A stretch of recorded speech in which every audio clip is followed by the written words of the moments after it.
momentum in the 4 states that have already passed versions of the DREAM Act, including Texas, where conservative governor Rick Perry embraced the adoption, as well as locally in the editorial pages of newspapers as different as the Daily News, the New York Times, and the New York Post. In New York, we have the 3 statewide elected officials, the governor, the attorney general, and the controller standing tall as outspoken champions of passing the DREAM Act. Most importantly, we finally have everyone on record. We don't have to guess what opponents of the DREAM Act think. We have their reasoning in black and white. And here's the best part. When I look at the reasons the DREAM Act naysayers give, I see a series of myths and misunderstandings that share little in common with the facts. And that's really what today is about, dispelling those myths and misunderstandings so we can take those final steps toward the light at the end of the tunnel. We have assembled here today a group of experts whose testimony will set the record straight. We have Deputy Controller Ken Lyles, who was here today to explain the minimal cost of the DREAM Act and the massive contribution these dreamers stand to make to the New York economy if we pass this legislation. We have Fred Floss and David Callett from the Fiscal Policy Institute to help dispel the myth that these dreamers and their parents are freeloaders who take from the system and give nothing back. We'll hear from Colin Shellman, Associate Dean for Institutional Policy Research at CUNY, who will help educate us on the academic qualification, successes, and challenges of current and former CUNY dreamers. We'll get the straight facts on how financial aid works from Jim Murphy, CUNY's Associate Dean of Enrollment. We'll hear from educators and union leaders, Barbara Bowen. Actually, she's unfortunately she couldn't be here today. But we will hear from Fred Cowell, President of EUP, on the challenges these students face and the contributions they bring to academic and campus life, and the critical need to see this population grow rather than atrophy. Most importantly of all, we'll hear from the true experts, the dreamers themselves, on what it's like to be a hardworking, excellent student who perseveres and succeeds against the odds only to learn that higher education may be beyond their grasp. I know that those are those who came into this debate. I know that there are those who came into this debate with a closed mind, unwilling to take the time to understand truth beyond the DREAM Act. But I also believe that there are those who are willing to listen, willing to learn, willing to be guided by the facts, not the politics. That's what today is all about. We have 3 weeks to make the DREAM Act a reality in this legislative session. And if the legislature will decide the DREAM Act's fate this year, refuse to be persuaded by the facts, we will bring our case to the people.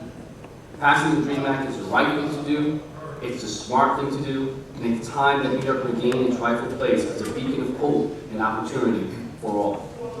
So with that, I'd like to call upon our first panel. Our first panel is composed of some of New York's finest economic experts here today to dispel some of the myths surrounding the costs and benefits of the DREAM Act. First up, we will have Ken Lyles from, am I saying that right, Ken? Yes, you are. Okay. Ken Lyles from the Office of the New York State Controller, Tom DiNapoli's office. He is the Deputy Controller and one of our state's premier economic analysts. The report Ken co-authored along with Controller DiNapoli has been instrumental in dispelling myths about runaway costs and showing just what a great investment the DREAM Act would be for New York.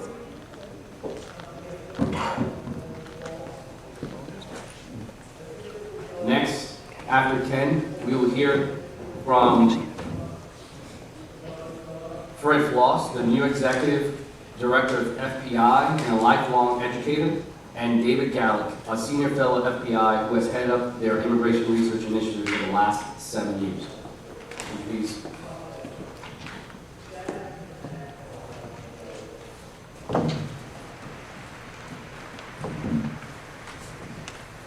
Thank you for joining us. Good morning.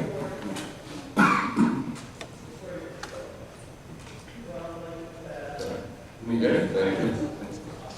Thank you, Senator Tolman, Senator Stewart-Cousins, Senator Perkins, and Milan for this opportunity to testify today on behalf of State Controller Thomas DiNapoli regarding the New York State DREAM Act. Deputy Controller Ken Lyles and my primary responsibility include overseeing New York City finances. The Office of State Controller issued a report on the New York State DREAM Act in May 2013, and we released an update to that report a few months ago. Copies have both been provided to you. We also issued those reports in Spanish, Chinese, Russian, and French, and they were available to the wider population. In preparing these reports, Controller DiNapoli posed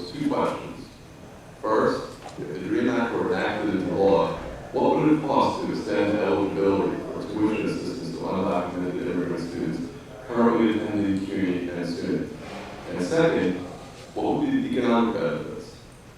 Fortunately, CUNY maintains centralized records of the number of undocumented students at schools. For SUNY, we reached out to the individual schools and gathered the necessary enrollment data. CUNY reported that 6,640 undocumented undergraduate students were enrolled during the fall 2013 semester, less than 4% total undergraduate enrollment. Based on our survey at SUNY schools, we estimated that fewer than 1,700 undocumented students, or less than 2% total enrollment, were enrolled in SUNY schools. Most of these students attended schools in the downstate region. In total, we estimated that some 8,300 undocumented students attended public institutions of higher education throughout New York State in the fall of 2013. We also estimated that the cost of extending eligibility for the state's tuition assistance program TAP to undocumented students at CUNY and SUNY schools would have cost less than $20 million in the 2013-2014 school year. Our estimate is based on conservative assumptions that all full-time undocumented students apply for TAP and they all receive the maximum award. We also found that the short-term cost of extending financial assistance will be more than offset by the long-term economic benefits to New York, including lower unemployment rates, higher lifetime earnings, and increased tax revenues. The greatest economic benefits would come from students who would otherwise be unable to afford college education. The DREAM Act would encourage more undocumented students to graduate from high school. The correlation between educational attainment and employment is clear. At the time of our first report, the unemployment rate for people with only high school diploma was 10% in the downstate region, compared to 5% for those with a bachelor's degree. Let me repeat that, that's very important. It's like 2 to 1, it's twice as high the unemployment rate for the only high school diploma, 10% and 5%. Educational attainment is also linked with higher lifetime earnings. In the downstate region, the median rate for workers with some college education is 11% higher than those with only a high school diploma, 40% higher for those with an associate's degree, and 85% higher for those with a bachelor's degree. So if you have a bachelor's degree, the likelihood for lifetime is 85% higher than if you only have a high school diploma.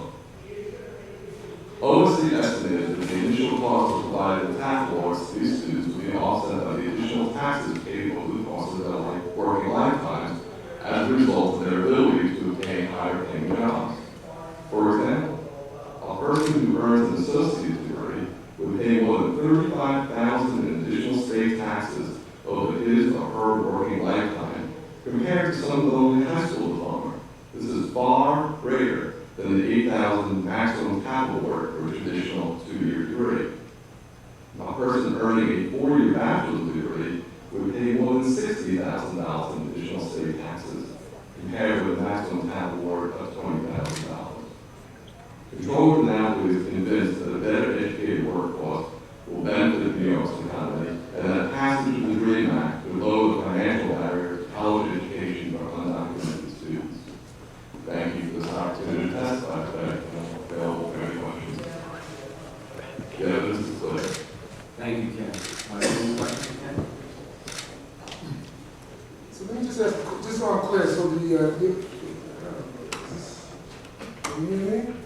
Yes, I can, sir. Can you hear me back?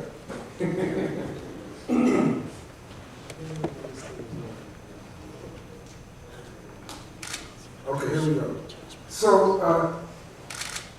the cost will offset the economic, will be offset by the economic benefits to the state. That is correct. Over the long term, the near-term cost will be more than offset by the economic benefits. And so the delay of passing this legislation is not good for the state. That is correct. It is not. Because it's sort of like untapped wealth. That's in other words, it's a drain on the state if we don't tap into it. Or bound classes. Okay. So that dispels some of the myths, because there are people who like to characterize folks as welfare cheaters and all those other kind of negative terminologies that are just looking to exploit, the state versus what they can contribute. You know what I'm saying? I do. In fact, people are already paying taxes in the way of sales tax, property taxes. And here we have an opportunity to make an investment and to be able to contribute greater taxes over the life. So it's not like budding wealthy queens to use this sort of derogatory and stereotypical language that sometimes is portrayed and speaking like that. These young people are hardworking kids.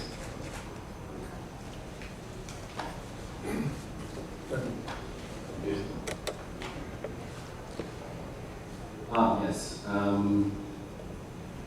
We have just been joined by Senator Gustavo Rivera. Gustavo, do you want to say a few words to the audience? Good morning, everyone. And I'm sure that all my colleagues here have already said it, so I will just say a couple of sentences. This needs to pass. It needs to pass now. It is something that would have an immediate effect, an immediate positive effect on thousands of students across the state who have already been successful in our educational system. And from K through 8, K through 12, we need to continue giving the opportunity so they can continue to be successful in higher education. It's as simple as that. And hopefully, this could be part of the conversation to make sure we get there. So, briefly, Ken, some of the naysayers' arguments are as follows. Undocumented don't pay taxes. Undocumented individuals don't pay taxes. But according to the Institute on Taxation and Economic Policy, a recent study conducted by them, it was stated that in 2010, immigrants contributed over $744 million in taxes in your state, based on the majority of those taxes are sales, excise, and property taxes, as you just mentioned. Is that correct? I said it wasn't the focus of our study, but that's my understanding. Another argument that the naysayers point out is that these individuals won't be able to get a job once they graduate. But if they don't qualify for DACA, many of these individuals will open up small businesses and be entrepreneurs, and then have an opportunity to pay taxes in that case. And what you're saying is, if they do have an opportunity to go to attend a higher education institution, they will be able to pay, if they receive an associate's degree, over $35,000 more in taxes. If they receive a bachelor's degree, over $60,000 in taxes over their lifetime. That's correct. And I would add, a few years ago, the federal government granted an opportunity to grant waivers, 2-year waivers, to young people that would permit them to work. So it's real today. Yes. And as of March 2013, our report that we had a figure of some 25,000 New Yorkers who were granted those waivers. Great. Great. Thank you very much, Ken. Now we're going to hear from Fred Floss and David Keller. Fred? I think David's going to go first. Okay. We have a PowerPoint for you, and then I'd like to reserve the rest of the time to talk to you about it. Thanks. So I'm David Keller, I work in Immigration Research at the Fiscal Policy Institute. I often make these presentations actually after there's been a dreamer who's been speaking, and I have to say it's one of the moving and gratifying things about having done this work is to hear what people are really capable of, and it always makes me feel like I can't believe we're doing everything we can to help them to achieve their goals, which of course also going to help in their economy and their fiscal situation. So I'm going to say a lot of the things that Pam said, but I have a PowerPoint. And I would say, I think it's always important to remember that I think we don't want to reduce the big questions about immigration and higher education just to dollars and numbers. There are obviously bigger reasons that we should be doing all those things, both education and helping immigrants to become part of our economy and our society. But I think it's a reasonable question to ask, what are the costs and what are the numbers? So just to go through them. So we do our estimates of the Staging Act before the proposed report came out. I would say the data they got directly from the city and community schools is probably in some ways a more solid basis, so it's a nice kind of cross comparison of what we came up with by starting from national numbers that the People's Time Center has provided, and then trying to look at the state different components of the national numbers. We estimated about 5,500 students who are documented in 2 and 4-year colleges. The college office, 8,300. I would say, this is within the margin of our obviously difficult estimate to get exactly. We have said $17 million as an annual cost. The college office said less than $20 million. Again, I think we're talking about clearly in the same ballpark. And in fact, although it's particularly difficult to estimate the costs of anything related to undocumented students, it's also important to remember, as I'm sure you all are well aware, that anything in the context of the state budget is difficult to estimate with academic decisions. So I think we're actually have a pretty clear idea of the parameters of what we're talking about. It's also worth remembering that although to an individual person, $20 million is of course a lot of money, in the context of it's 2% of TAP aid, and less than a rounding error in the state budget. This is not sort of thing we would raise taxes to be able to cover the costs of. This is clearly manageable within the current budget. It's a modest investment, but it's a very big return on that investment.